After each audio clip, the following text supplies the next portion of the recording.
Alors, bonjour Éloi Laurent, vous êtes économiste, chercheur chez le FCE, l'Observatoire français de la conjoncture économique. Vous vous présentez souvent comme un économiste critique de la discipline, voire radical. Donc, vous allez nous parler de la justice sociale comme condition de la transition écologique. Donc, vous avez 45 minutes et ensuite, on reprendra avec la session de questions-réponses pour encore 45 minutes. Vous avez la parole. Merci. Bonjour, merci beaucoup pour cette invitation. Je suis enchanté d'être avec vous. Je suis vos débats depuis que je suis tout petit. Donc c'est vraiment c'est un vrai plaisir de pouvoir être là pour vous parler des sujets sur lesquels je travaille. Merci beaucoup pour cette invitation qui m'honore. Donc, je vais parler effectivement de la justice sociale comme condition de transition écologique. Et donc, sans plus tarder, allons-y. Alors, la façon dont je vais procéder est la suivante. D'abord, on va essayer de définir un petit peu les termes d'un débat. Ces termes sont rarement définis, donc je vais essayer de vous donner quelques éléments de précision. De manière générale, je vais essayer de vous être utile, c'est-à-dire que je vais essayer de vous donner quelques éléments pour vos enseignements, pour votre réflexion. Donc, pardon si j'enfonce des portes ouvertes. Je vais parler très brièvement du cadre d'analyse auquel je suis parvenu après plus d'une décennie de travail sur la question sociale écologique et vous montrer comment l'enjeu inégalité, insoutenabilité ou justice, soutenabilité prend place dans ce cadre d'analyse. Et puis ensuite, donc, je détaillerai trois niveaux en fait où cette articulation entre justice sociale et transition écologique se pose. Le niveau mondial avec la question des négociations climatiques et la COP26, donc qui n'est pas un petit sujet. Le niveau national avec donc, les différents canaux de transmission entre inégalité et insoutenabilité. Et je centrerai le propos sur la taxe carbone française et évidemment la problématique gilets jaunes, etc., qui est au cœur du sujet. Et le niveau territorial avec des travaux sur la question de la social écologie urbaine, etc., etc. Voilà. Alors, d'abord, les termes du débat. Transition écologique, pourquoi, comment? Pourquoi est-ce qu'il faut une transition écologique? Il faut une transition écologique, il faut faire une transition écologique parce que les systèmes économiques actuels sont autodestructeurs. Ils sont en train de s'autodétruire. C'est-à-dire que qu'est-ce que c'est qu'un système insoutenable? C'est un système qui travaille à sa perte au lieu de travailler à sa perpétuation. Les systèmes économiques actuels, fondés sur la croissance économique et ne tenant à peu près aucun compte des écosystèmes et de la biodiversité, sont des systèmes autodestructeurs qui vont dans les 20-30 prochaines années, s'ils ne sont pas très profondément réformés, anéantir le bien-être humain sur la planète. Voilà, il y a des preuves scientifiques de ça qui sont absolument écrasantes. Ça ne veut pas dire qu'il faut aller se coucher et attendre la fin du monde. Ça veut dire qu'il faut être pleinement conscient de la gravité de ces crises écologiques. Il y en a trois qui sont majeures, qui sont parfaitement documentées: la destruction de la biodiversité, la dégradation des écosystèmes et le dérèglement du climat. Voilà, il y a des articles scientifiques par milliers, par dizaines de milliers qui documentent ces crises depuis 30 ans et il est parfaitement clair aujourd'hui que nous sommes arrivés à un point critique. Il faut absolument trouver un moyen d'intégrer ces préoccupations dans le fonctionnement des systèmes économiques, sans quoi nous allons vers l'autodestruction du bien-être humain à horizon de 2050. Voilà, ce n'est pas du tout un horizon de déploration, c'est un horizon enthousiasmant d'action, mais il faut simplement être lucide sur la gravité du problème à traiter. Comment on fait une transition? On change les attitudes et les comportements pour faire en sorte de traiter différemment ces enjeux écologiques et de les intégrer plutôt que de les ignorer. Les attitudes, c'est les valeurs. Donc, vous pouvez essayer de faire ce qu'on est en train de faire aujourd'hui, c'est-à-dire convaincre les gens, ou de ce qu'on fait quand on donne des cours, de convaincre les gens qu'il faut changer leur façon de voir le monde. Ça, c'est travailler sur les valeurs. Ou alors, vous pouvez travailler sur les comportements, c'est-à-dire sur les réponses à des signaux, et notamment des signaux de politique économique. Donc, typiquement, vous pouvez tenter de sensibiliser les gens par exemple, le travail que fait Pablo Servigne ou admettons, pour prendre quelqu'un d'un peu moins controversé, Baptiste Morisot sur l'émerveillement face au vivant. Voilà. Donc ça, c'est une façon de changer les valeurs et de changer la manière de comprendre le monde. Ou alors, vous pouvez travailler sur l'introduction d'une taxe carbone en France. Et ça, vous allez changer les comportements. Si vous changez les comportements, vous ne changez pas nécessairement les valeurs. Vous pouvez commencer à intégrer, à internaliser le coût du carbone dans les actes de consommation sans pour autant convaincre les gens de la gravité du changement climatique. En revanche, si vous changez les attitudes, vous changerez aussi les comportements. Si vous convainquez les gens, par exemple à un très jeune âge, qu'il est beaucoup plus cool d'avoir un vélo que d'avoir une voiture, parce que ce n'est pas une question de prix, mais c'est une question de coolitude, et ben, vous allez faire en sorte que les gens, toute leur vie, vont a priori renoncer au fait de se déplacer en voiture, et donc vous allez changer leur comportement durablement. Il faut jouer sur les deux tableaux. C'est beaucoup plus compliqué de changer les attitudes que de changer les comportements. Et moi, ma spécialité, c'est plutôt le changement de comportement. Mais il faut jouer sur la question des institutions et la question des imaginaires. Il faut travailler sur ces deux plans-là pour pouvoir réaliser une transition. Donc, c'est ça une transition écologique. Voilà pourquoi, voilà comment. Qu'est-ce que c'est que la justice sociale? C'est un point très important parce que, par exemple, si vous prenez les travaux de la Convention citoyenne pour le climat, qui donc était censée travailler à la question, enfin qui a travaillé à la question de la réduction des émissions de gaz à effet de serre dans un esprit de justice sociale, bon ça veut strictement rien dire, hein, ou dans un souci de justice sociale, ça veut rien dire. En revanche, dans une perspective et dans une exigence de justice sociale, ça a un sens. Si vous regardez les travaux, ils ont fait un travail absolument remarquable, mais il n'y a pas de travail sur la définition de la justice sociale. C'est-à-dire qu'on part avec l'idée qu'on sait ce que c'est, qu'on sait ce que veut dire la justice sociale, ce qui est évidemment faux. C'est très compliqué de définir la justice sociale. C'est déjà très compliqué de définir la justice. Donc, je vous propose de la définir de façon simple en distinguant trois termes. Le premier terme, c'est le terme de différence. Vous pouvez constater une différence entre deux individus de taille, de poids, de revenus, etc. Ça va être le constat d'une différence, l'observation d'une différence. Une inégalité, ça suppose d'avoir un dispositif empirique qui vous permet de comprendre que cette différence est systématique. Donc, le fait que systématiquement, les enfants, par exemple, de Seine-Saint-Denis, ont un poids à la naissance qui est plus faible que les enfants qui naissent au centre de Paris, ça va être la constitution d'une inégalité. Mais vous pouvez considérer que ce n'est pas le rôle des politiques publiques de s'intéresser à la question du poids des enfants à la naissance et que donc ça ne rentre pas dans l'ordre de l'injustice. C'est juste une inégalité que vous constatez. Il y a des gens grands, il y a des gens petits. On ne va pas tirer sur les gens petits et taper sur les gens grands pour faire en sorte d'avoir des gens de la même taille. Donc la politique publique, a priori, ne devrait pas se soucier de la taille des gens. Sauf que, par exemple, le poids à la naissance, ça peut être fonction des conditions sociales et, par exemple, des conditions environnementales et, par exemple, de l'exposition à la pollution atmosphérique. Et à ce moment-là, cette question, qui est une question d'inégalité, va devenir une question d'injustice. Mais pour ça, il faut une théorie de la justice. Il faut une approche normative sur ce qui est juste et ce qui est injuste. Voilà. Donc, il faut bien distinguer différence, inégalité et injustice. Et quand on parle de justice sociale, on parle bien d'une approche normative de la question des inégalités, par exemple sur le plan écologique. Et alors là, il faut choisir une école de justice. Alors, vous en avez plein. Il y en a quatre principales, en tout cas que moi je connais par ordre d'ambition. Vous avez l'école libertarienne qui vous dit que ce qui doit être juste, ce sont les procédures et pas les résultats. Vous avez l'école utilitariste qui vous dit qu'il faut améliorer le sort du plus grand nombre et laisser les cas extrêmes de côté. Vous avez la théorie rawlsienne qui va être la question des justes institutions. Et puis vous avez la théorie de Sen qui va être le fait que ce qu'il faut redistribuer en priorité ou égaliser, ce sont les capacités. Donc il faut choisir entre ces écoles de justice et à ce moment-là, on peut essayer d'articuler transition écologique et justice sociale. Je ne vais pas forcément le faire d'ailleurs là, je vais le faire un peu, mais c'est très exigeant. Mais voilà ce qu'est la justice sociale si on prend la question sérieusement. La justice sociale comme condition de la transition écologique, ça peut vouloir dire deux choses. La première chose, c'est que c'est un levier, et la deuxième chose, c'est que c'est un état, une situation à viser. C'est les deux sens du mot condition. Condition comme levier et condition comme état ou comme situation. Donc c'est important parce que la justice sociale peut être considérée comme un moyen d'atteindre la transition écologique, mais aussi comme un but en soi. Et en fait, elle doit être considérée à la fois comme un moyen et comme un but en soi. C'est pour ça que la question de l'acceptabilité sociale est un petit peu problématique parce qu'on a le sentiment que finalement, c'est une vision instrumentale de la justice sociale. C'est-à-dire on se sert de la justice pour atteindre une finalité qui est la transition écologique. La justice sociale est une fin en soi. C'est une fin en soi que, par exemple, une taxe carbone soit juste. Ce n'est pas qu'elle doit être juste pour être acceptée politiquement et pour atteindre l'ambition écologique, c'est que le fait qu'elle soit juste en soi, est important et doit être valorisé.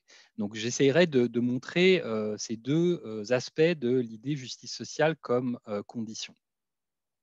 Un dernier point un petit peu anecdotique, qui est le fait que l'enjeu justice sociale, transition écologique est beaucoup repris, enfin beaucoup plus aujourd'hui que quand j'ai commencé à travailler sur ces questions il y a plus de 10 ans, et je m'en réjouis. Et donc, on voit dans les manifestations, mais aussi dans plein de cercles, le fait que il faut réconcilier fin du mois et fin du monde. Bon, je trouve ce slogan absurde, je vous le dis comme je le pense, je n'aime pas du tout ce slogan.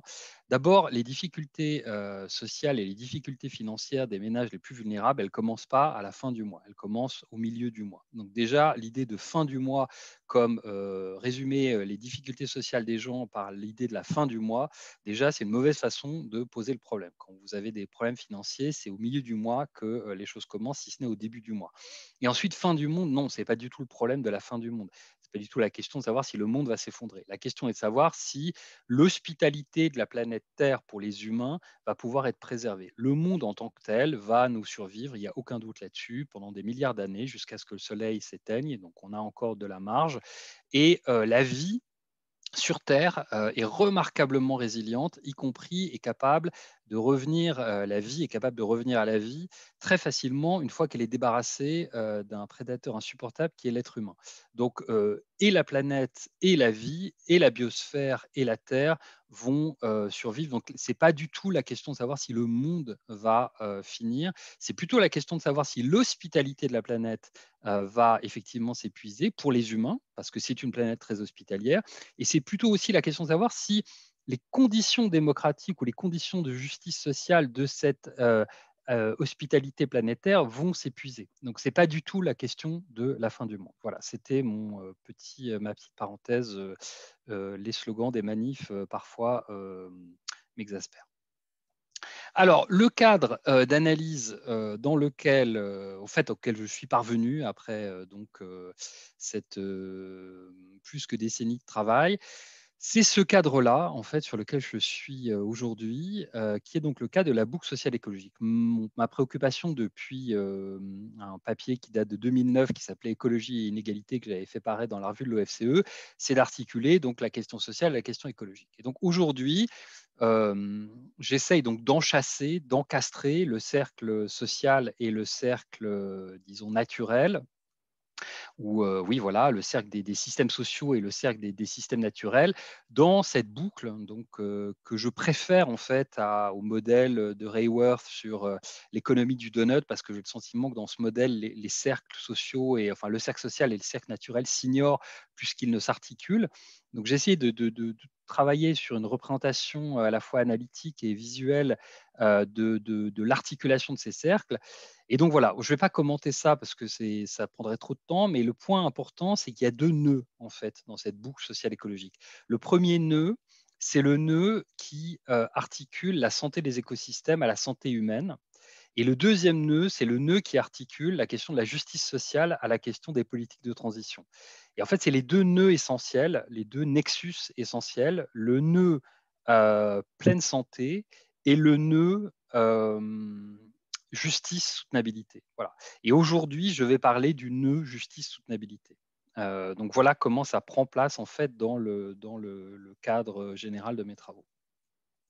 On va commencer donc par le niveau mondial. Comment s'articule la question de la justice sociale avec la transition écologique au plan mondial? Je vous donne tout de suite la fin de l'histoire.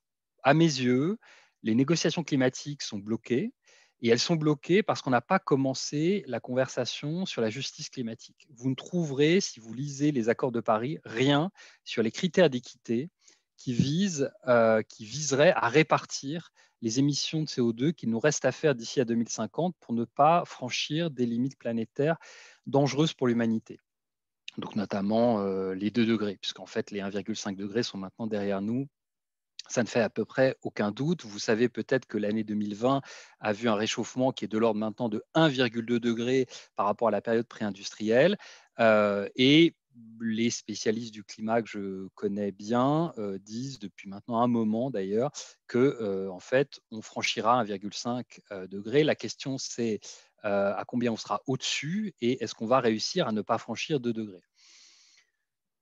Certes, le Covid a paralysé les négociations climatiques internationales et certes, Donald Trump a été une catastrophe naturelle sur ce plan comme sur d'autres.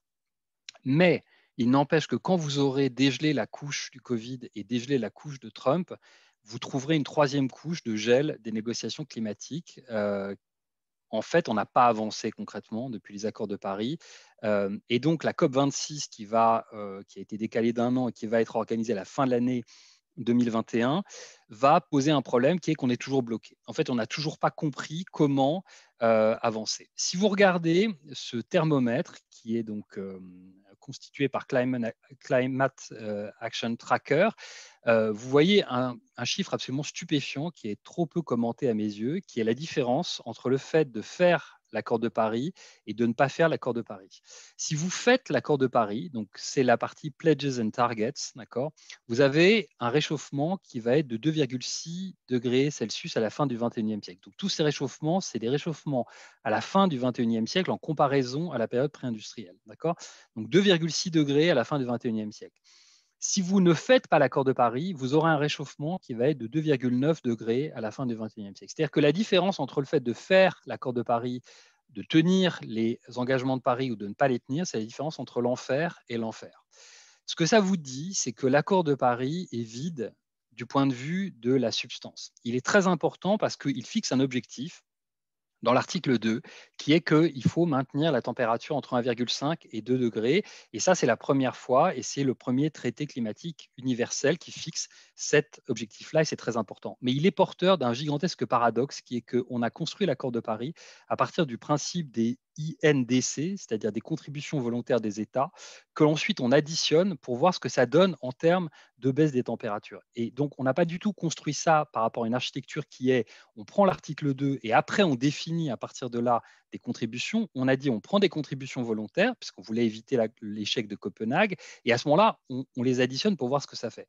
Ce que ça fait, c'est si tout le monde fait ce qu'il a dit, 2,6 degrés de réchauffement et si personne ne le fait, 2,9. Donc, c'est des cacahuètes en fait qui séparent le fait de faire ou de ne pas faire l'accord de Paris. Et ce que ça vous dit, c'est qu'il manque une substance à l'accord de Paris. Et la substance manquante, à mon avis, c'est la justice climatique. La raison pour laquelle, en fait, on n'a pas avancé du tout, ou en tout cas trop peu, sur ces objectifs-là, alors même que le changement climatique est partout autour de nous, c'est parce qu'on n'a pas commencé cette conversation sur la justice climatique. Du coup, si vous continuez avec les politiques actuelles et que vous, en plus, vous accélérez ça par la croissance économique et par les énergies fossiles, on est sur des scénarios de 6 à 7 degrés à la fin du 21e siècle. Donc, autrement dit, le point où on en est aujourd'hui en termes de sciences du climat, c'est exit les scénarios de 1,5 et bonjour les scénarios à 7. Donc, vous enlevez les scénarios les plus optimistes du GIEC bas et vous rajoutez des scénarios hauts qui sont littéralement invraisemblables.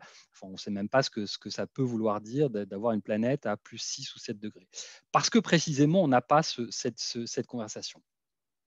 Pourquoi c'est fondamental de l'avoir? Parce que le changement climatique s'explique malheureusement de façon un peu rationnelle par le fait que les États qui sont les plus responsables sont aussi les États qui sont le moins vulnérables. C'est-à-dire qu'on a un problème entre des free riders qui sont à la fois très responsables et assez peu vulnérables et des forced riders qui sont embarqués en quelque sorte sur le dos des free riders qui sont eux très vulnérables et très peu responsables. Songez que les pays africains, donc 55 pays grosso modo qui représentent 900 millions de personnes, représentent grosso modo 3-4% des émissions mondiales. Songez que les 20 pays les plus émetteurs représentent à peu près donc 10% des pays du monde, représentent 80% des émissions mondiales. Donc on a un vrai problème qui est qu'en fait, malheureusement, on n'avance pas pour une raison précise, qui est qu'il y a ce chiasme entre la vulnérabilité et la responsabilité. Comment avancer? Greta Thunberg nous dit, ça c'est le bateau de Greta Thunberg arrivant à New York quand elle a fait son voyage aux États-Unis, elle nous dit il faut s'unir derrière la science et on va résoudre le problème. Moi, je pense qu'on sait jamais, on n'a jamais rien résolu dans l'histoire de l'humanité en s'unissant derrière la science. Par contre, on a une petite chance si on s'unit derrière la justice et si on commence cette conversation sur la justice climatique. Pour ça, il faut faire un petit détour technique un peu compliqué, mais qui est indispensable sur la question du budget carbone. Je vous le dis comme je le pense, le seul objectif de la COP26 à mes yeux à Glasgow à la fin de l'année 2021, c'est définir des critères de justice pour se répartir le budget carbone qui reste à émettre d'ici à 2050 pour ne pas dépasser la limite de 2 degrés. Le reste n'a à peu près aucune importance. La seule question, c'est ça. C'est qui a le droit d'émettre ce qu'il reste de budget carbone d'ici à 2050 et sur la base de quels critères. Et ça, on n'arrivera pas à le faire si on ne définit pas des critères de justice dans la répartition du budget carbone. À l'inverse, si on le fait et si on a cette démarche de justice, on a une chance de prendre à bras le corps la question de la crise climatique. Et vous voyez à ce moment-là l'articulation entre justice sociale, entendue comme justice entre les États, et transition écologique. C'est-à-dire que la justice climatique est la clé du changement climatique et la solution au changement climatique. Donc le budget carbone, c'est grosso modo, il va rester 800 gigatonnes à émettre.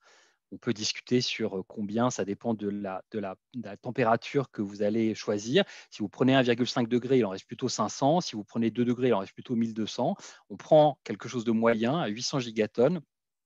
Pour avoir une 2 tiers de chance de ne pas aller au-delà de 2 degrés de réchauffement, il faut donc maintenir ça à 800 gigatonnes. Pourquoi? Parce qu'en fait, on sait par rétropolation la quantité de CO2 qui a déjà été émise, et vu la persistance du CO2 dans l'atmosphère qui est entre 100 et 200 ans, on sait qu'on a une quantité finie de gaz à effet de serre à émettre. Bon, je prends que le CO2 là, mais c'est 80% des gaz à effet de serre. Voilà, donc c'est ça le budget carbone. Donc voilà des différents scénarios du GIEC par rapport au budget carbone. Ce que je vous disais, c'est que ça oscille entre 500 gigatonnes et 1400 selon le pourcentage de chance que vous donnez d'atteindre telle ou telle température. D'accord? C'est ça l'idée du budget carbone. Comment se présente la responsabilité climatique aujourd'hui entre les États? Ça dépend en fait de la référence que vous prenez. Si vous prenez les émissions telles qu'elles sont prises par l'UNF 3C, donc des Nations Unies, donc le cadre des négociations, c'est des émissions globales en volume de CO2 par État. D'accord? Mais vous prenez aucun autre critère. Toute la question, c'est de savoir quels autres critères d'équité vous allez prendre pour définir le budget carbone. Et là, vous pouvez prendre par habitant. Vous voyez que le tableau va changer radicalement. Notamment, l'Union européenne et la Chine sont désormais quasiment à égalité par habitant en termes d'émissions. D'accord? Vous pouvez prendre les émissions de consommation versus les émissions de production. Et puis, vous pouvez prendre quelque chose de fondamental qui est la responsabilité historique. Pourquoi? Parce qu'une fois de plus, il y a une persistance du CO2 dans l'atmosphère. Donc, ce n'est pas juste, en fait, ce n'est pas équitable de prendre des émissions aujourd'hui en 2018. Il faut au moins regarder en arrière pendant, mettons, un siècle. Mais après, se pose une autre question, qui est que la responsabilité suppose l'intention. Donc, à partir de quel moment est-ce qu'il est censé de reprocher à des États de faire des émissions de gaz à effet de serre? À partir du moment où il y a un consensus scientifique sur la gravité du changement climatique. Et donc, par exemple, moi, je retiens comme date de responsabilité historique 1990, parce qu'à partir de là, vous avez le premier rapport du GIEC qui vous dit le changement climatique est un problème vraiment sérieux. Si vous faites ça, vous voyez que la responsabilité des États-Unis et de la Chine est équivalente, 20% chacun, dans les émissions de CO2. Donc tout ça, ça vous amène en fait à un univers de complexité que j'ai essayé d'explorer dans un petit papier, où vous essayez de partir de dotations initiales en carbone à émettre d'ici à 2050, et après vous modulez cette dotation initiale en fonction de critères d'équité. Je ne vais pas rentrer dans les détails, mais le point essentiel, ce sont ces critères d'équité. Et c'est le fait de négocier cette justice climatique entre les États, et c'est ça qui va faire qu'on arrive ou pas à une solution. Et ces critères, ils vont en fait correspondre aux théories de la justice que vous prenez. Vous pouvez avoir des critères d'égalité de développement, vous pouvez avoir des critères de responsabilité, et puis des critères de capacité. On revient à Seine par rapport au fait de pouvoir atténuer ou pas le changement climatique. Vous voyez, mais cette conversation, il faut qu'on l'ait. Et tant qu'on ne l'aura pas, en fait, on n'avancera pas, à mon sens. Et c'est le premier niveau fondamental qui permet d'articuler justice sociale et transition écologique. Ça nous renvoie à une autre question qui est qu'une fois que vous avez les budgets carbone, donc que vous attribuez à chaque État, se pose un deuxième niveau de justice sociale qui est qui a le droit dans chaque État d'émettre le CO2 qui sera alloué d'ici à 2050. Et ça pose à ce moment-là la question des critères de justice entre les citoyens de chaque État, par exemple entre les citoyens français. Et là se pose la question de la responsabilité différenciée non pas des États, mais des individus. Et on a des papiers tout à fait stupéfiants qui montrent que vous avez, par exemple, le top 1% qui a une empreinte carbone qui est tout simplement, donc là, ça vous fait grosso modo, je ne sais pas, 130, 140 tonnes de CO2. Bon, l'empreinte moyenne d'un humain sur Terre, on doit être à 4 ou 5, d'accord? Et on regarde à ce moment-là les postes qui font que l'empreinte carbone est tellement déséquilibrée. Et vous voyez par exemple qu'il y a le trafic aérien. Bon, il n'y a pas de raison d'autoriser en fait le top 1% à émettre tellement de CO2 par le trafic aérien. Donc vous pouvez très bien penser que si vous réduisez les inégalités sociales par le haut en contrôlant cette question du trafic aérien, vous allez déjà avoir un effet sur les émissions de CO2. Et ça renvoie à la répartition mondiale des émissions de CO2 par rapport aux individus, qui est de l'ordre de grosso modo 10% des individus de la planète émettent 50% du CO2. Et là, du coup, la réduction des inégalités sociales va jouer comme une espèce de clé pour avancer dans la transition climatique. Si vous prenez le cas du Royaume-Uni, vous voyez donc au niveau national, et là j'enchaîne entre le plan mondial et le plan national, que vous avez bien cette inégalité verticale entre les déciles de revenus. Vous avez grosso modo le D10 qui va émettre 4 fois plus que le D1. Donc le top 10% qui va émettre 4 fois plus que le bottom 10%. Et en France, vous avez des écarts qui sont un peu moins importants, mais qui, voilà. Et donc du coup, si vous voulez commencer à réduire les émissions, peut-être que la meilleure stratégie, c'est de réduire les inégalités sociales. Bon. Alors ça nous amène à la question donc, nationale, avec la question des canaux de transmission entre inégalité et insoutenabilité. D'abord, vous dire une chose qui est que vous avez deux idées qui circulent beaucoup sur le lien entre justice et soutenabilité, justice sociale et soutenabilité écologique, qui est la théorie de la classe de loisirs de Veblen et le fait que si on baisse les inégalités, on va aller vers un monde encore plus insoutenable. Ces deux idées sont problématiques. Veblen, pourquoi? Parce qu'il y a pas mal de gens qui travaillent sur le lien entre insoutenabilité et injustice et qui disent le problème essentiel, en fait, c'est que toutes les classes sociales inférieures essayent d'imiter les plus riches et donc il y a une espèce d'irresponsabilité écologique par capillarité culturelle qui fait qu'on va essayer d'imiter les modes de vie les plus polluants des plus riches et que c'est ça qui expliquerait en fait le problème. Donc c'est pour ça qu'il faut réduire les inégalités parce que en fait, si vous avez des gens trop riches, ils vont être enviés par les gens qui le sont moins. Et si ces gens trop riches ont des modes de vie polluants, en fait, tout le monde va vouloir les imiter. Alors, c'est une idée tout à fait intéressante, mais je pense que c'est très réducteur par rapport aux canaux de transmission entre inégalité et insoutenabilité. Et deuxième idée qui, à mon avis, est un peu trop simple, le fait que, au fond, si on réduit les inégalités, et si on va vers un monde où il y a plus de justice, c'est d'ailleurs un petit peu parallèle à l'idée de Veblen, en fait, on va propager des modes de vie qui, là aussi, sont insoutenables et du coup, baisser les inégalités, ça va augmenter l'insoutenabilité. Puisque grosso modo, si les Chinois veulent devenir des Américains et que les Américains les plus pauvres veulent devenir les Américains les plus riches, en fait, si vous considérez la réduction des inégalités par ce biais-là, vous allez augmenter encore les problèmes écologiques et pas les résoudre. Petit 1, la question Chine-États-Unis, une fois de plus, ça renvoie à la question de la responsabilité historique. Donc, on peut autoriser les Chinois à émettre dans une certaine proportion, eu égard à la responsabilité des États-Unis par rapport aux émissions passées, mais eu égard aussi à la vitesse à laquelle les Chinois émettent.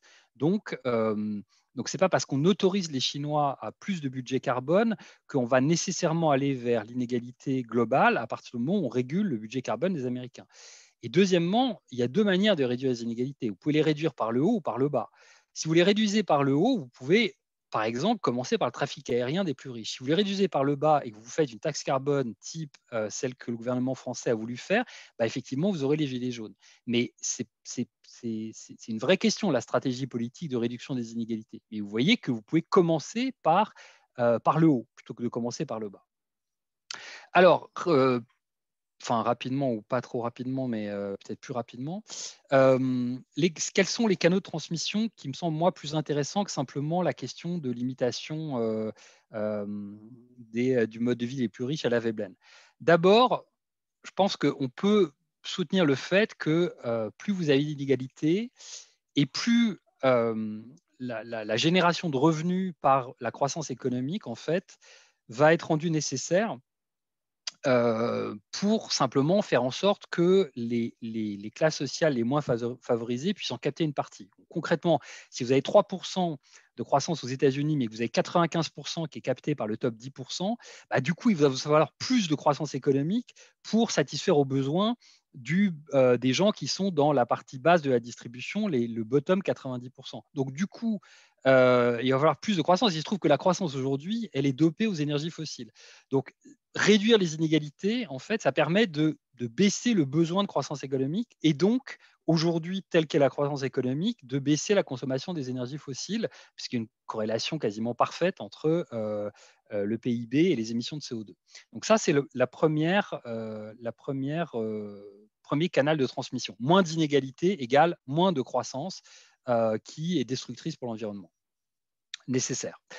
Deuxièmement, moins d'inégalités ou plus d'inégalités, c'est une augmentation de l'irresponsabilité écologique des plus riches, à la fois à l'intérieur de chaque pays et entre les nations.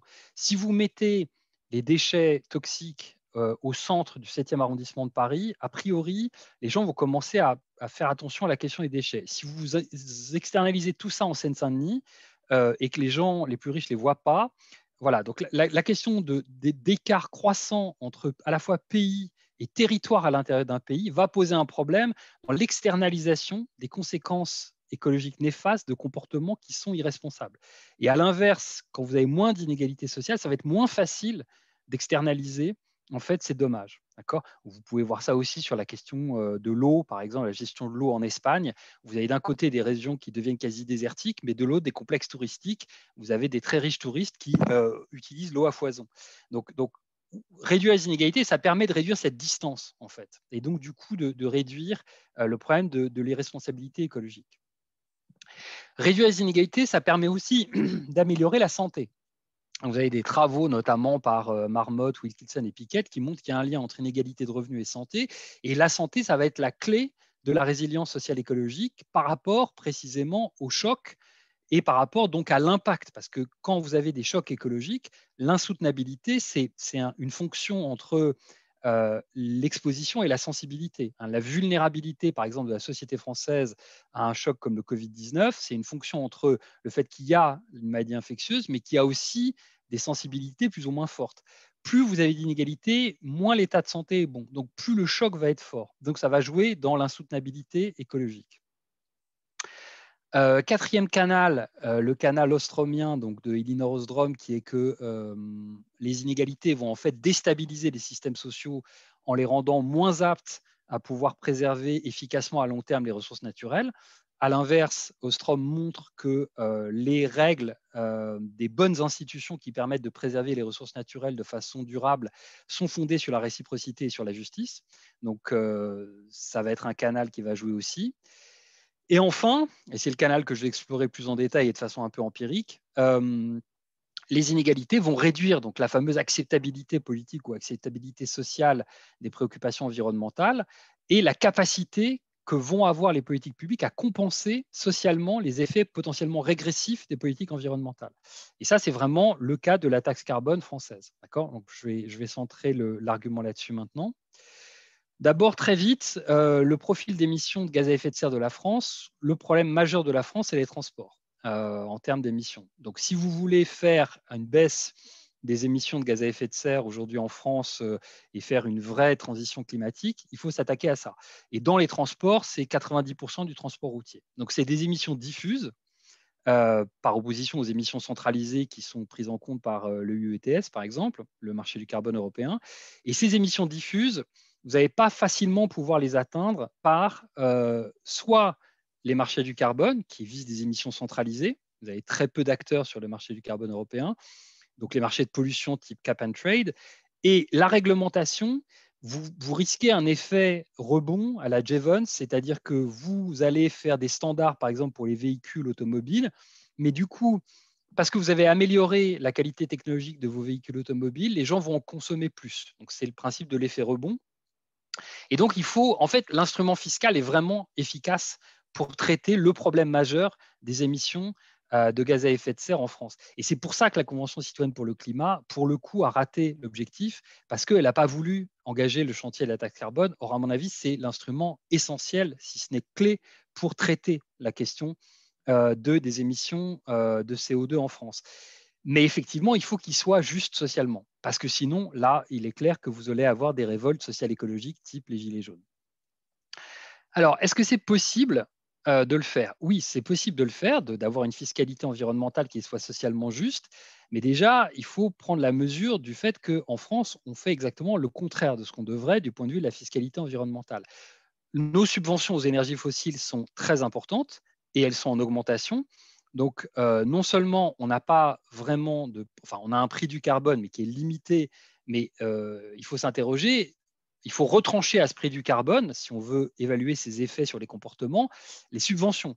Hein, c'est pour ça que, par exemple, on peut dire qu'au niveau mondial, le prix du carbone aujourd'hui est négatif, au sens où non seulement la fiscalité n'est pas suffisamment forte, mais si vous ajoutez ou vous retranchez toutes les subventions aux énergies fossiles, en fait, on encourage la consommation du carbone au niveau mondial. On n'en est pas là en France, mais en tout cas, le signal prix est vraiment faible et encore plus faible que ce que laisse suggérer le fait que ce soit seulement 44 euros la tonne et que ce soit gelé du fait des subventions aux énergies fossiles. Et si vous comparez la France au niveau européen, vous voyez qu'en fait, elle est très mal positionnée par rapport aux autres pays européens du point de vue du poids de la fiscalité environnementale. Donc déjà, il y a un problème vraiment clair qui est que, alors même que le problème central dans le profil d'émission de la France, c'est le transport routier qui peut être traité par des instruments d'atténuation pour traiter les émissions diffuses, on fait le contraire. Bon. Est-ce qu'on pourrait faire différemment? C'est ce que le gouvernement français a essayé de faire en augmentant de 44 à 55 euros la taxe carbone qui existait. Alors, ça existait, donc ça a été une surprise pour un certain nombre de Françaises et de Français de comprendre qu'en fait, il y avait une taxe carbone. Pourquoi? Parce que en fait, le gouvernement a introduit une taxe carbone pour essayer de contourner la censure du Conseil constitutionnel qui avait annulé la taxe carbone de 2009. Parce qu'en fait, la taxe carbone Macron-Philippe, c'est déjà la troisième qu'on essaye de faire en France. C'est déjà la troisième fois qu'on échoue. On avait essayé avec l'extension de la TGAP sous Jospin au début des années 2000. On a réessayé avec la taxe Hulot Sarkozy en 2009. Et là, c'était la troisième tentative. Et donc, croyant contourner la censure du Conseil constitutionnel, on a fait une règle de calcul à partir des taxes existantes sur les énergies fossiles plutôt qu'une vraie taxe carbone. Et du coup, on ne l'a pas compensée socialement. Et du coup, elle est injuste, la taxe carbone. Il n'y a aucun doute sur le fait qu'elle est régressive socialement. Donc, les Gilets jaunes avaient entièrement raison de se révolter contre le fait qu'il y avait une inégalité sociale qui était créée par la politique fiscale visant à réduire les émissions de gaz à effet de serre. Et ça, on peut le montrer, c'est ce que montrent les travaux d'Audrey Berry. Moi, c'est en étant au jury de thèse d'Audrey Berry, qui est chercheuse au CIRED et aujourd'hui au Conseil du climat, que j'ai compris en fait que les Gilets jaunes allaient arriver. Et je lui ai dit d'ailleurs que sa thèse était une bombe à retardement parce qu'elle montrait qu'il y avait bel et bien une taxe carbone en France et qu'elle était injuste socialement et qu'à un moment, les gens allaient s'en rendre compte et que ça allait créer un immense problème social. Et donc, il ne fait aucun doute sur le fait que la taxe carbone, l'augmentation de la taxe carbone de 44 à 55 euros était injuste. Il ne fait aucun doute non plus, entre parenthèses, que là, on parlait de 11 euros d'augmentation de la taxe, mais les 44 euros qui sont toujours payés par les Français, c'est-à-dire 4 fois plus, ils sont toujours injustes. Donc, on a 4 fois plus d'inégalités sociales du fait de la taxe carbone aujourd'hui que les 11 euros contre lesquels les Gilets jaunes se sont révoltés concrètement. Donc voilà, et c'est non seulement injuste de point de vue vertical, les inégalités verticales entre déciles, c'est aussi injuste du point de vue horizontal, c'est-à-dire à l'intérieur de chaque décile par rapport à différentes catégories de ménages qui, par exemple, habitent en centre-ville versus dans les espaces ruraux. Et ça fait en plus augmenter la précarité énergétique. Donc on a vraiment tout gagné avec cette taxe carbone. Ça ne veut pas dire qu'il est impossible de faire des taxes carbone justes. C'est parfaitement possible. C'est d'ailleurs ce qu'on avait fait avec la taxe de 2009, qui redistribuait du revenu sur deux critères de justice, qui étaient le fait, un critère vertical qui était l'appartenance au décile de revenus et un critère horizontal qui était le fait d'habiter la ville plutôt que la campagne. Et à ce moment-là, ce que vous voyez donc dans les deux colonnes de droite, c'est qu'on redistribuait de l'argent. Donc c'était en fait une taxe qui était progressive. Donc c'est parfaitement possible, concrètement, puisque c'est notre sujet, d'articuler justice sociale et transition climatique en réduisant les inégalités sociales. Concrètement, c'est parfaitement possible de réduire les émissions de CO2 en France en s'attaquant au principal poste d'émissions, tout en réduisant les inégalités sociales et en rendant le système fiscal français plus juste. Mais simplement, pour ça, il faut des critères d'équité, ce qui nous renvoie à la question de quels critères d'équité mettre dans une taxe carbone. D'accord ? Donc ça, c'est ce qu'on a fait en 2009. Et ce qu'on a proposé avec Audrey Berry, à partir de son modèle de microsimulation, c'est de le faire pour l'augmentation de 44 à 55 euros. Et on a un modèle qui nous montre qu'on peut avoir plus de 50% des Français qui gagnent financièrement au fait d'avoir une taxe carbone en France, d'accord, et de l'augmenter à 55 euros. Donc concrètement, on réduit les inégalités sociales par la taxe carbone. Donc, c'est possible et non seulement nous, on l'a montré, mais 4 autres équipes l'ont montré avec différentes modalités de redistribution, à condition bien sûr de redistribuer les revenus, une partie des revenus, même modeste, de la taxe carbone et vous avez des effets où vous réduisez les inégalités sociales. Donc, on a articulé justice sociale et transition écologique au niveau national. Je termine et à peu près dans les temps, si je ne m'abuse. Il doit me rester 3 minutes, c'est bien ça les amis? Un peu Pareil, plus, je vous appelais les amis. C'est ça? non, pris, un peu plus de 10 minutes. Ah, un peu plus de 10 minutes, oula, c'est Byzance, génial. Mais du coup, j'ai été très vite. J'imagine que c'est ce que disent les gens dans le chat, mais je préfère pas regarder. Mais je peux aller encore plus vite si vous voulez. Non, je Bon, vais essayer de ralentir un peu. Alors, dernier niveau, d'accord? Donc, on a vu la question mondiale. J'ai essayé, j'espère, de façon convaincante, de vous montrer que la justice climatique était la clé de la transition climatique au niveau mondial. Évidemment, c'est important puisque c'est au niveau mondial que ça se passe, le climat, hein, c'est un commun global. Au niveau national, vous montrez donc comment articuler inégalité, insoutenabilité, ou plus exactement justice et soutenabilité avec la taxe carbone, qui n'est pas un petit sujet, c'est un sujet énorme. Et donc maintenant, au niveau local. Est-ce qu'au niveau local, on peut imaginer des politiques sociales écologiques, c'est-à-dire qui articulent ces deux niveaux de la justice sociale et de la transition écologique? Pour ça, on va essayer de partir de ce qu'est une ville. Croyez-le ou non, il n'y a pas de définition universelle de ce qu'est une ville, et donc encore moins de définition de ce qu'est une ville soutenable, et donc encore moins de définition de ce qu'est une ville qui articule justice sociale et soutenabilité écologique. Et pourtant, là aussi, c'est un sujet majeur puisqu'on sait que la bataille écologique va être gagnée ou perdue dans les villes, que les villes consomment 66-68% de l'énergie, produisent 75% des émissions de CO2, alors qu'elles occupent 3 ou 4% de la surface de la planète.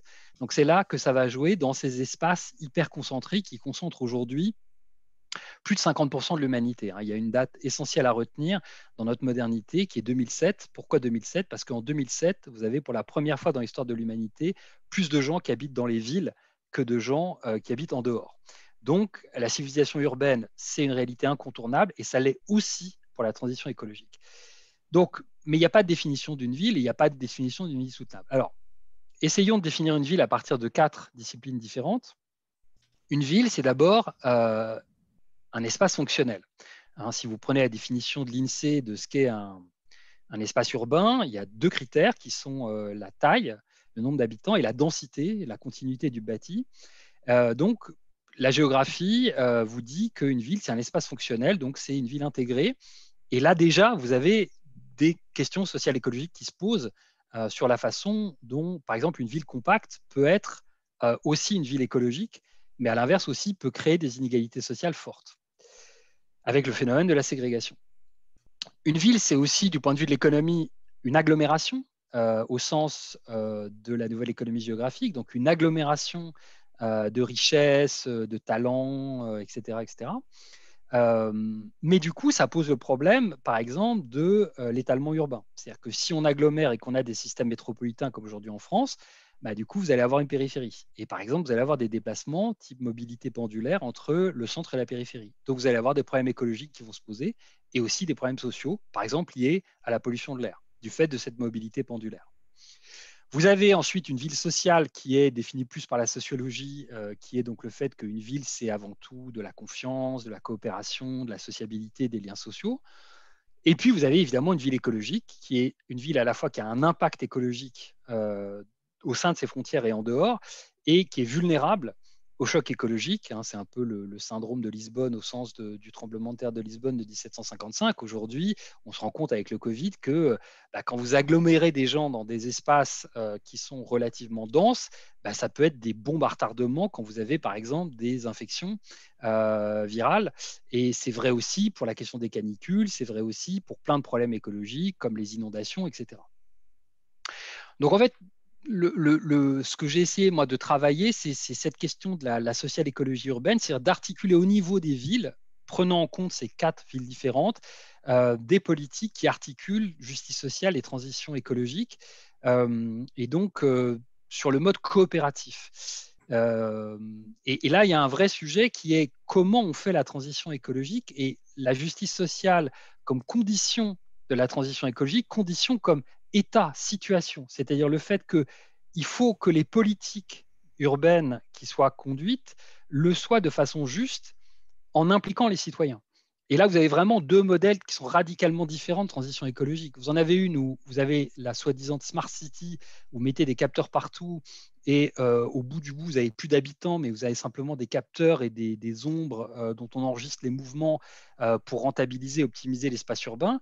Ou alors une vraie ville, donc ça c'est l'intelligence artificielle, et c'est le projet de Google, enfin le projet que Google avait à Toronto qui vient d'être abandonné, et heureusement, mais Boston est de plus en plus gouverné comme ça aussi, ou alors une vraie ville de l'intelligence collective à la Dewey, et là, ça suppose d'impliquer les citoyens. Donc là, vous voyez que la justice sociale comme condition de la transition écologique, c'est comment impliquer démocratiquement des citoyens pour faire en sorte qu'au niveau local, leur bien-être soit amélioré, ce qui suppose donc qu'ils aient une voix pour définir leur bien-être et les politiques écologiques. Et là, on rentre effectivement dans des procédures type convention citoyenne au niveau local, etc., etc.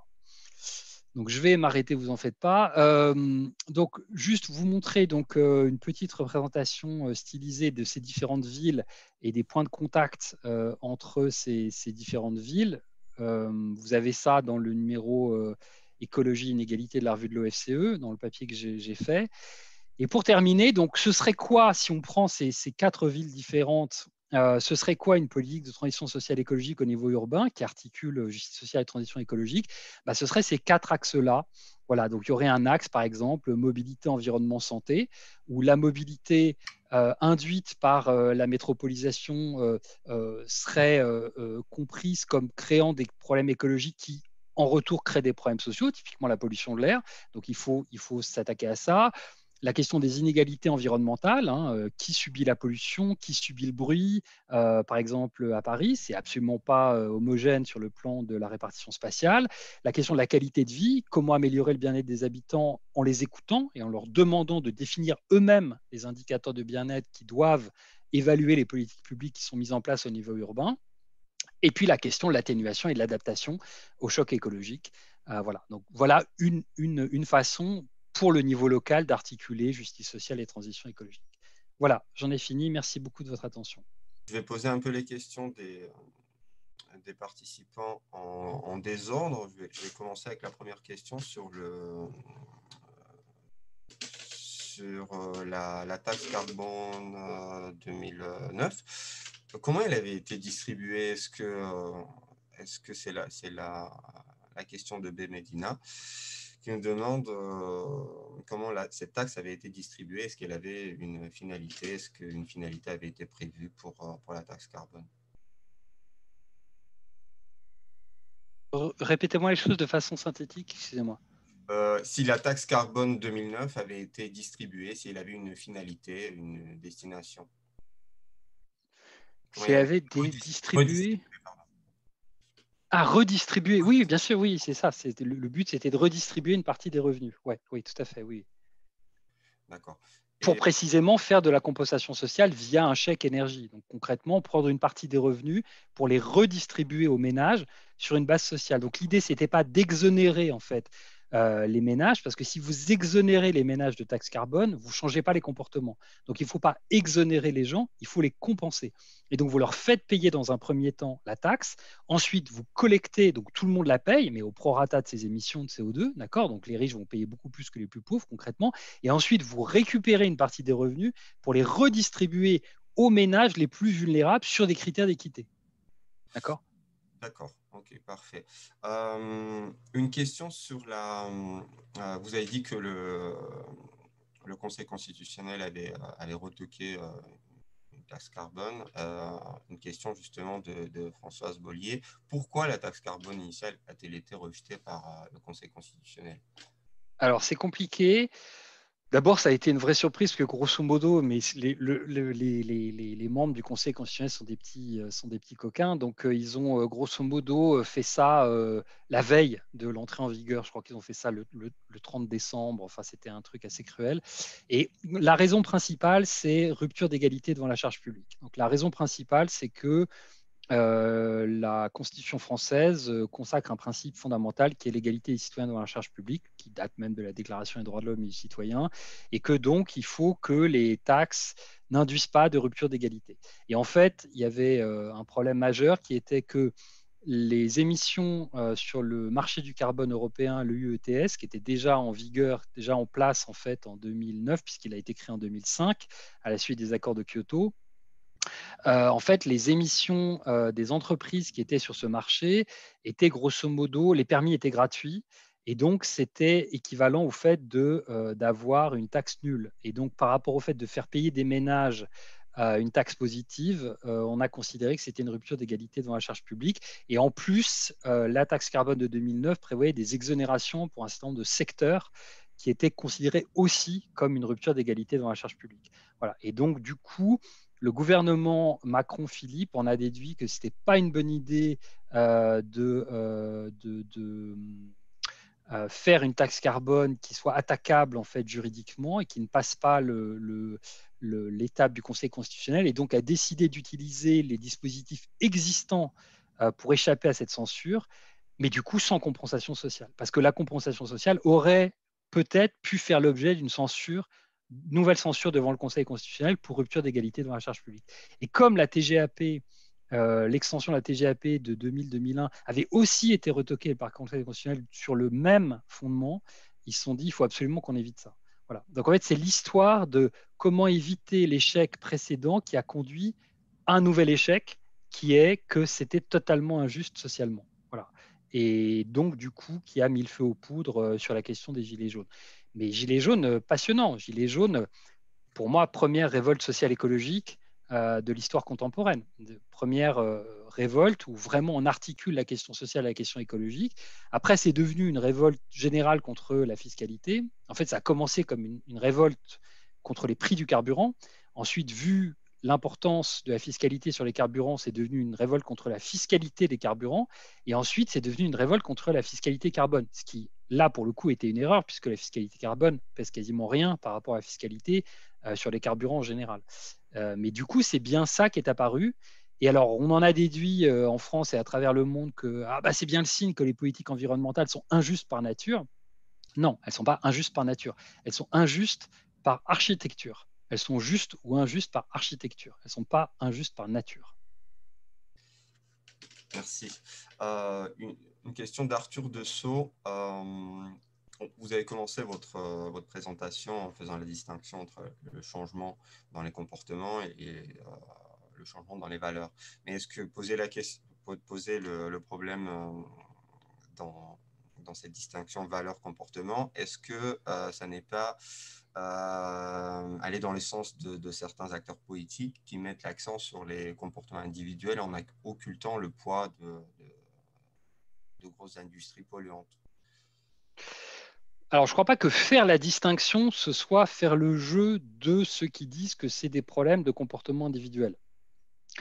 In fine, tout est une affaire de comportement individuel. D'accord ? Au bout de la chaîne, ce sera toujours la question de savoir ce que font les individus. La question, c'est quel est le ressort. Et donc, quand on fait la distinction, on n'exonère pas les comportements collectifs, puisque les attitudes comme les comportements, ça peut être soit individuel, soit collectif. C'est pour ça que quand on travaille sur la question des valeurs, on ne la travaille pas seulement au niveau individuel, on la travaille au niveau symbolique. Quand je disais Baptiste Morisot, etc., donc que ce soit ce qu'il appelle la politisation de l'émerveillement ou si c'est Pablo Servigne, la nécessité de réensauvager ou de se réensauvager pour reprendre contact avec la nature et arrêter de la détruire, ça peut être des choses qui sont parfaitement collectives, d'où d'ailleurs l'importance de la culture dans la question des valeurs. Je veux dire, Cyril Dion et demain a plus fait que n'importe quel chercheur pour mettre au centre la question du caractère faisable, pratique, joyeux de changer les comportements individuels. Donc, en fait, quand on fait la distinction attitude-comportement, on ne réduit pas les choses au niveau individuel. On dit simplement qu'il y a bien deux questions différentes qui sont d'un côté les valeurs et de l'autre la réponse à un certain nombre de signaux, notamment le signal prix. Mais il y a bien la dimension individuelle et la dimension collective dans les deux aspects, attitude et comportement. Et je me permets de lire la fin de la question d'Arthur parce que c'est sur cela qu'il faisait l'accent. Il disait, est-ce que ça ne risque pas ce discours, d'être perçu comme injuste parce que ça aiderait les gros industriels de se justifier en disant, voilà, vous devriez tous prendre des vélos, alors que c'est les gros qui polluent davantage. Alors, non, mais une fois de plus, ça dépend de quoi on parle. Si on dit que le problème fondamental de la transition écologique, c'est les comportements individuels et les petits gestes du quotidien, oui, effectivement, ça exonère en partie la question des grosses industries, etc. Mais ce n'est pas ce que je dis. Ce que je dis, c'est que sur le plan des instruments de politique publique, il faut distinguer attitude et comportement. Je vous donne rapidement la liste, la boîte à outils d'un économiste de l'environnement qui veut faire de l'atténuation du changement climatique. Qu'est-ce qu'il a dans sa boîte à outils si on prend le point de vue strict de l'économie de l'environnement? Il y a 4 outils. Le premier outil, c'est un outil de sensibilisation et d'éducation.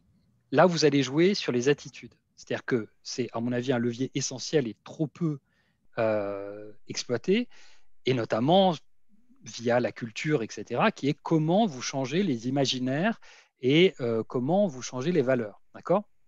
Il y a plein de façons de le faire. Vous pouvez le faire au niveau individuel, vous pouvez le faire au niveau d'un collectif, vous pouvez montrer quels sont les modes de vie alternatifs en vivant différemment, en inspirant les autres par rapport à votre mode de vie. Vous pouvez faire la ferme du Bec et Loin où vous montrez pourquoi l'agroécologie est plus rentable du point de vue des rendements que l'agriculture industrielle. Vous pouvez le faire au niveau de la ville de Kalundborg au Danemark où vous avez l'économie circulaire, un projet de ville d'économie circulaire, vous pouvez le faire à n'importe quel niveau, à vrai dire. D'accord? Mais voilà, donc là, vous allez changer les attitudes, mais il faut du coup s'interroger vraiment sur les leviers, sur les ressorts psychologiques. Enfin, ça demande. Ça, c'est le premier instrument. Deuxième instrument, la réglementation. La réglementation, c'est le fait que vous allez imposer des normes et des standards et vous allez dire, par exemple, les véhicules qui sont vendus dans l'Union européenne ne peuvent pas émettre plus de 150 grammes de CO2 au kilomètre. Ça, c'est une norme et un standard. Les économistes ont tendance à moins aimer les normes et les standards parce qu'ils pensent que c'est une manière coûteuse de réaliser la transition. À l'inverse, il y a plein de gens qui pensent qu'en fait, les économistes enfument leur monde avec des instruments de prix parce que les vrais instruments qui marchent, c'est la réglementation, etc. C'est pour ça que vous avez plein de gens dans le courant de la décroissance qui vont chercher les exemples de rationnement et des politiques de rationnement pour montrer qu'en fait, c'est efficace parce que c'est juste. Voilà. Mais là, une fois de plus, vous avez bien une articulation collective individuelle. Après, vous avez un troisième instrument qui est l'instrument pigouvien type taxation, donc taxe carbone. D'accord? Donc, vous fixez le prix et vous laissez le marché fixer les volumes.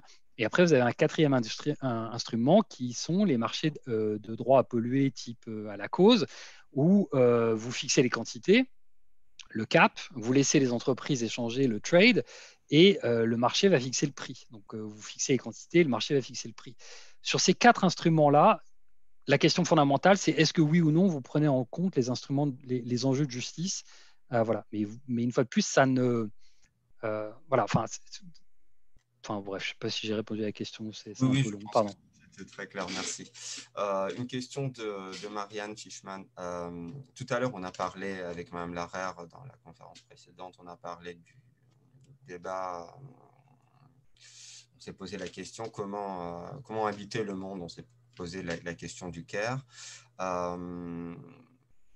Du coup, la question, est-ce que cette approche de la soutenabilité, si on la fait à partir de déciles des inégalités, est-ce que ça n'occulte pas la question du productivisme et plus encore du mode de production capitaliste? Est-ce que...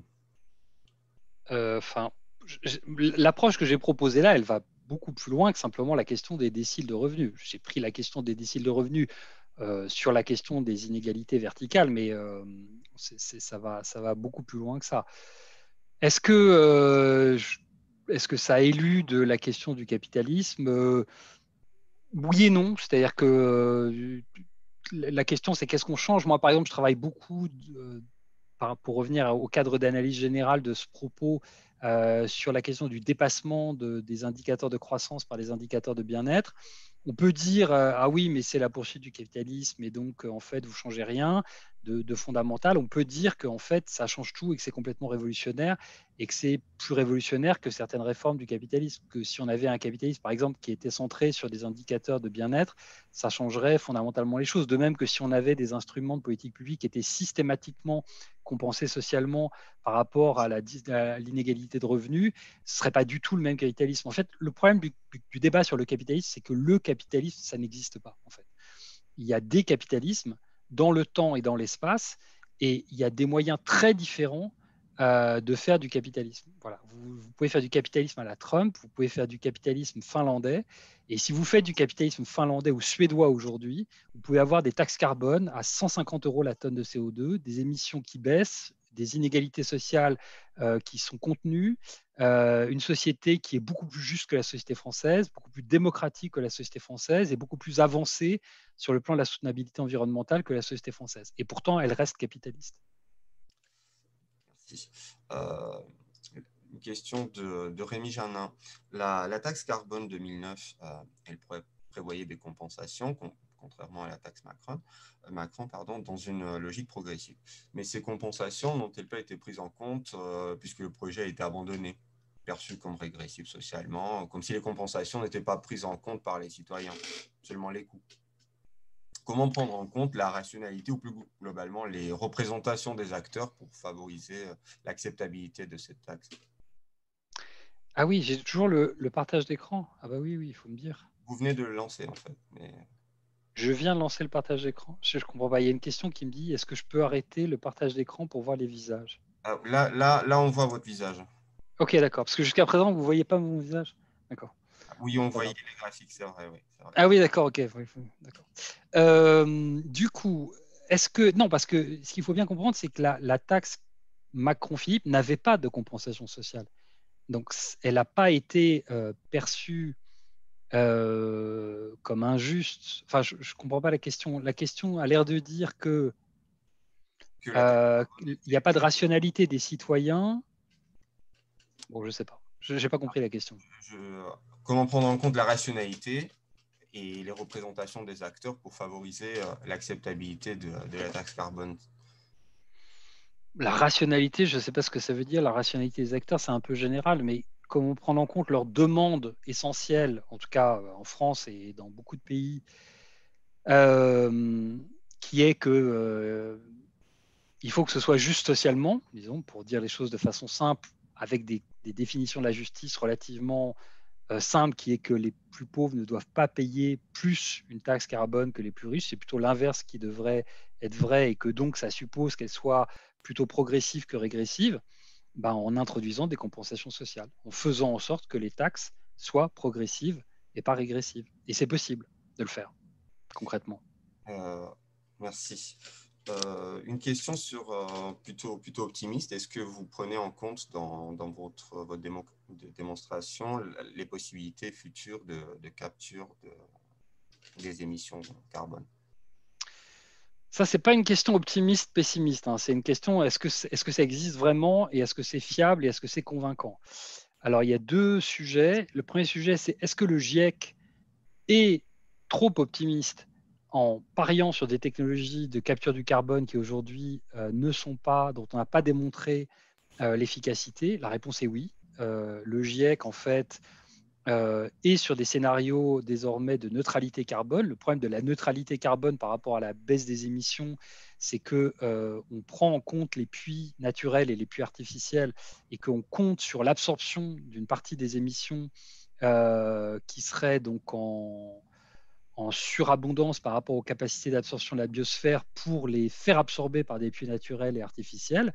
Et que, en fait, si on ne prend pas ça en compte, on est sur des scénarios d'ores et déjà de réchauffement beaucoup plus importants. Oui, le GIEC, en effet, prend en compte ces scénarios et c'est un problème.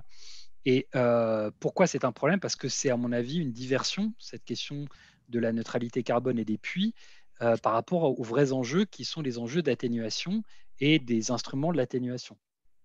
Donc le GIEC lui-même, en fait, se montre trop optimiste de ce point de vue-là. Et est-ce que moi, je suis convaincu par aujourd'hui les capacités d'absorption de ces puits? Non. Non, je ne suis pas convaincu. Et donc, de ce point de vue-là, je ne sais pas, je suis peut-être pessimiste, mais je pense que le véritable effort qui doit être fait, c'est la réduction des émissions de CO2 et pas leur absorption hypothétique par des puits naturels ou artificiels.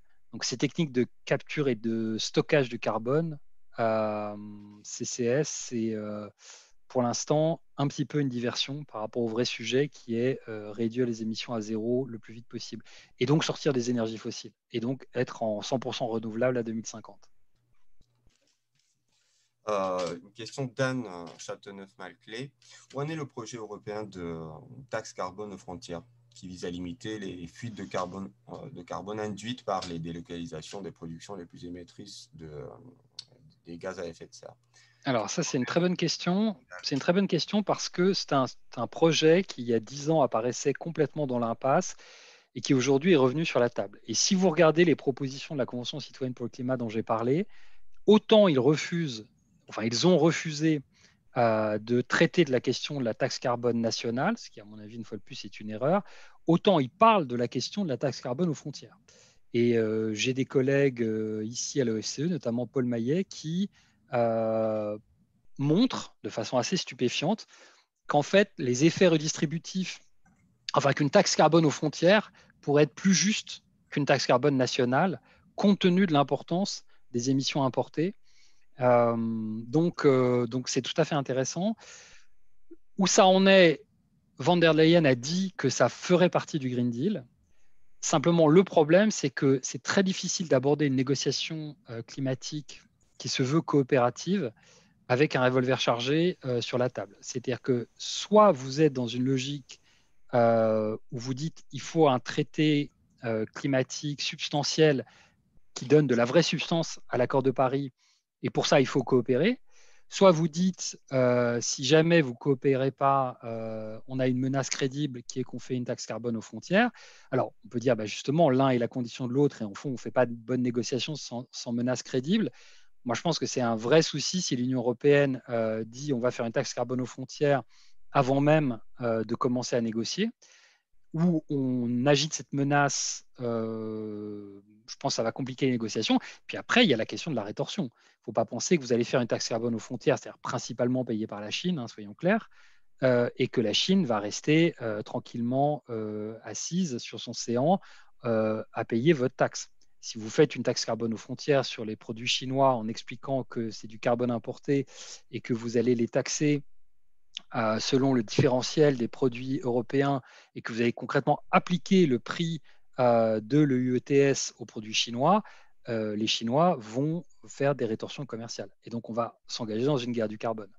Donc, c'est ce qu'on appelle en économie un second best, c'est-à-dire c'est pas le premier choix et c'est pas la meilleure solution. La meilleure solution, c'est d'avoir une coopération climatique entre États qui vise à avoir une convergence des prix nationaux implicites sur le carbone en fonction des budgets carbone que j'ai évoqués, définis par des critères d'équité.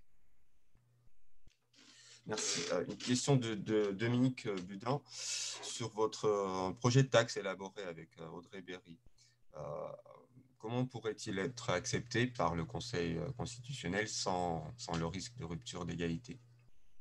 Alors, c'est une très bonne question technique. Ça supposerait qu'on exonère totalement, enfin qu'on réduise à zéro les permis gratuits sur le UETS, qu'il n'y ait pas d'exonération. En fait, ça supposerait de revenir à l'arrêt qui a été rendu, enfin la décision, puisque quand c'est le Conseil constitutionnel, on parle de décision qui a été rendue sur la taxe carbone de 2009, et de contourner les deux obstacles que sont les exonérations, donc pas d'exonération, et donc au niveau national, et ensuite une égalisation avec le marché du carbone européen.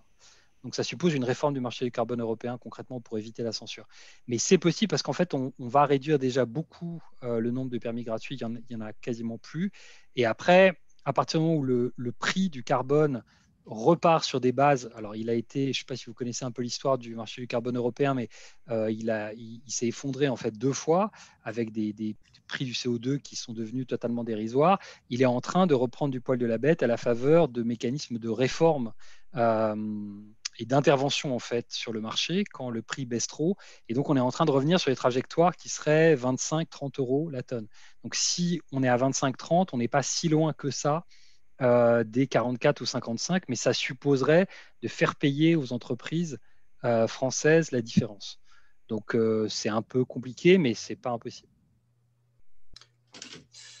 Une question d'Emmanuel Zemmour sur la fiscalité carbone. Donc on dit qu'elle s'inscrit souvent, elle est présentée souvent comme un moyen d'inciter des techniques moins polluantes, de l'innovation en général. Est-ce que la fiscalité carbone s'inscrit aussi dans cette perspective pour vous? Est-ce que la fiscalité carbone s'inscrit dans quoi? S'inscrit dans la perspective d'incitation à des techniques moins polluantes. Emmanuel Zemmour a pensé à votre titre sortir de la croissance, laisser penser le contraire. Alors là, il y a deux questions différentes. La question de la technique ou la modernité versus la croissance, et la question de savoir si une fiscalité carbone, concrètement, si vous augmentez les réglementations environnementales ou les contraintes environnementales, la littérature suggère que vous allez augmenter l'innovation pour une raison très simple qui est que vous contraignez les entreprises, mais d'ailleurs aussi les particuliers, à faire différemment. Et donc, vous contraignez les entreprises à innover au sens où elles vont vouloir éviter le coût croissant qui va être induit par la consommation d'énergie fossile. Et du coup, il va falloir qu'elles investissent dans la sobriété énergétique, dans l'efficacité énergétique, ce qui n'est pas la même chose. C'est-à-dire d'un côté, il y a le... Enfin bref, je ne vais pas rentrer dans le détail, mais enfin, donc sobriété énergétique et efficacité énergétique. Et du coup, ça va induire de l'innovation. Donc, il n'y a pas de raison de penser que des économies dans lesquelles vous avez des réglementations environnementales importantes et des fiscalités carbone importantes sont des sociétés de régression en termes d'innovation, bien au contraire. Il y a toute la raison de penser que la contrainte environnementale est une opportunité d'innovation. Ensuite, il y a une autre question qui est est-ce que la croissance ou la sortie de la croissance équivaut donc au contraire du progrès, si je comprends bien, ou à des sociétés moins modernes, ou voilà. Je ne pense pas du tout. Je pense que la modernité, c'est vivre avec son temps, et notre temps, le 21e siècle, c'est le siècle de l'environnement et le siècle des chocs écologiques. Et ce que je propose d'en sortir de la croissance, c'est se donner des objectifs qui soient en conformité avec l'époque dans laquelle on vit. Je pense que la croissance est un objectif du 20e siècle. Je pense que c'est un objectif qui a 30 ans de retard sur l'évolution euh, du temps. Voilà. Donc je pense qu'en fait, la sortie de la croissance est un projet éminemment moderne au sens non seulement de vivre avec son temps, mais y compris d'anticiper l'avenir. Merci. Alors, je pense qu'on a, il nous reste un quart d'heure, on a encore beaucoup de questions. Une question sur les taxes progressives. Jean-Yves Masse nous demande si, il nous dit qu'il ne voit pas bien la différence entre les taxes progressives ou pas. Sur quoi sont-elles basées? Est-ce que c'est sur le revenu? Est-ce que c'est sur les bilans carbone individuels? Il ne voit pas la différence entre une taxe progressive et une taxe régressive, par exemple. C'est la différence entre le fait de payer une taxe forfaitaire, quel que soit votre revenu, et le fait de payer plus de la taxe quand vous avez un revenu plus élevé. Donc, mettons la différence entre la TVA et l'impôt sur le revenu.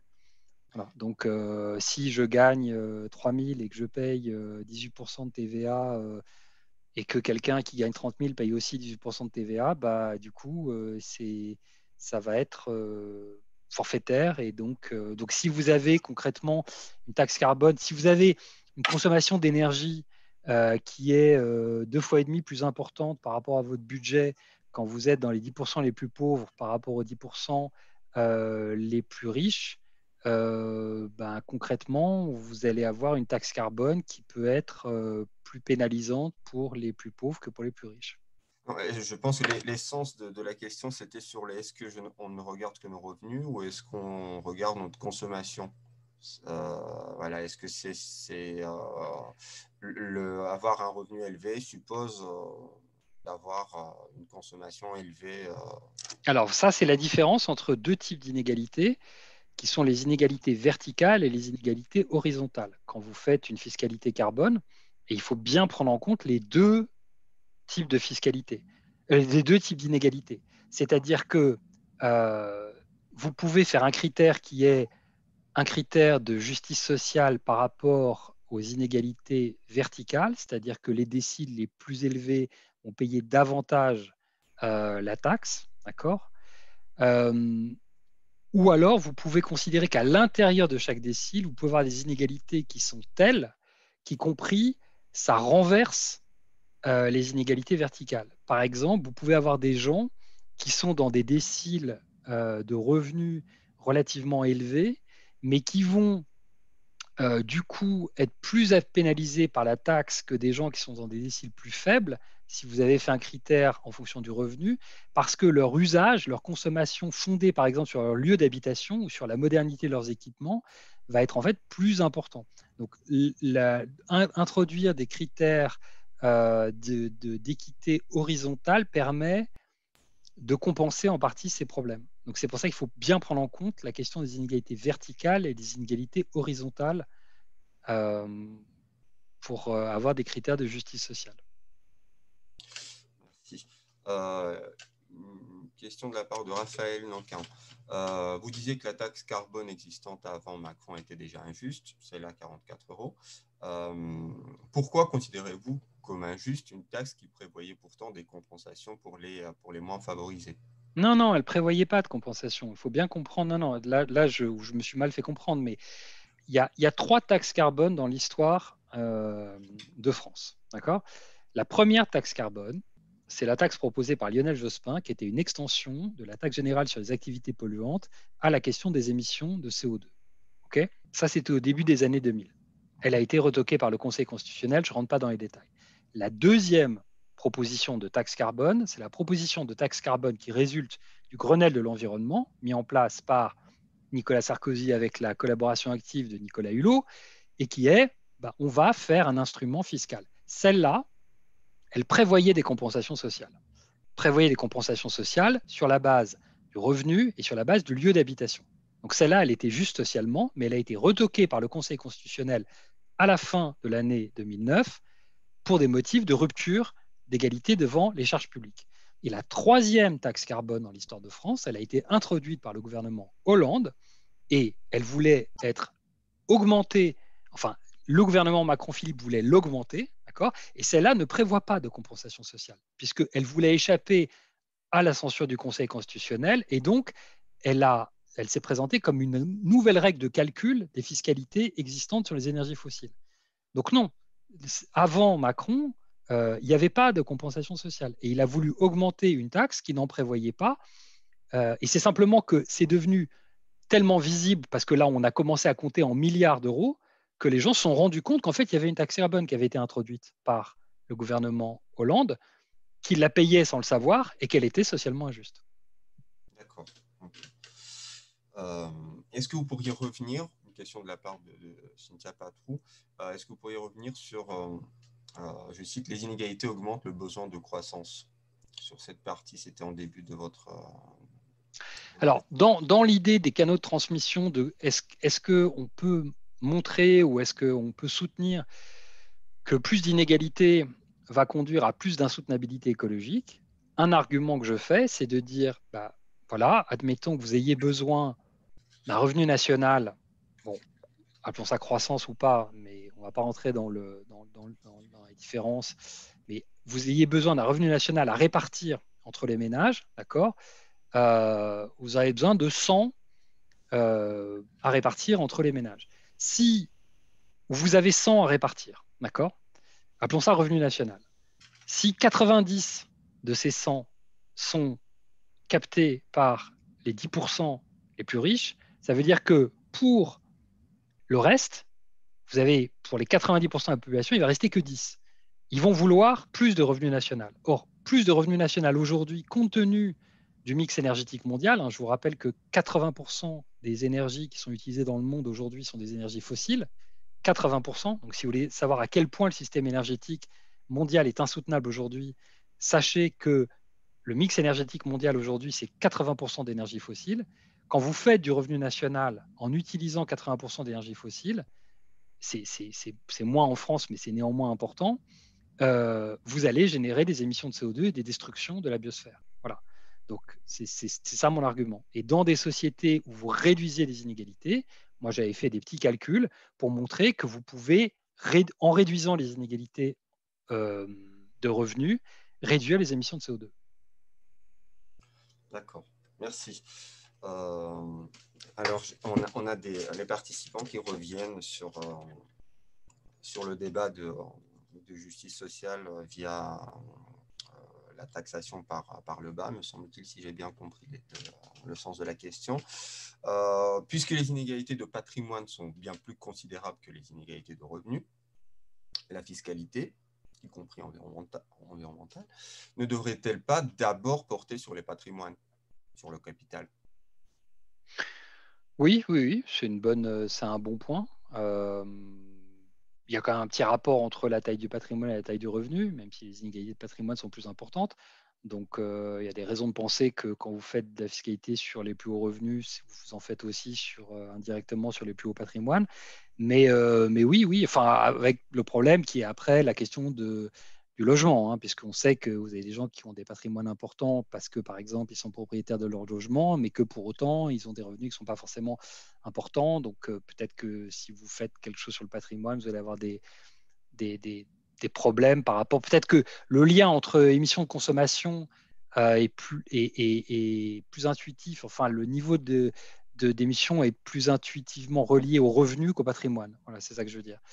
Donc, comme l'objet, c'est quand même de réduire les émissions de CO2, c'est peut-être plus logique de considérer les inégalités de revenus que les inégalités de patrimoine. Mais oui, on pourrait imaginer des fiscalités sur le patrimoine dont les revenus seraient redistribués, par exemple, pour la transition écologique. Ça nous renvoie à la question de savoir s'il faut taxer aujourd'hui beaucoup plus fortement, par exemple, des patrimoines qui ont augmenté de façon très importante avec le Covid pour financer ce qui serait une vraie sortie de crise intelligente, qui serait une sortie de crise fondée sur la transition écologique.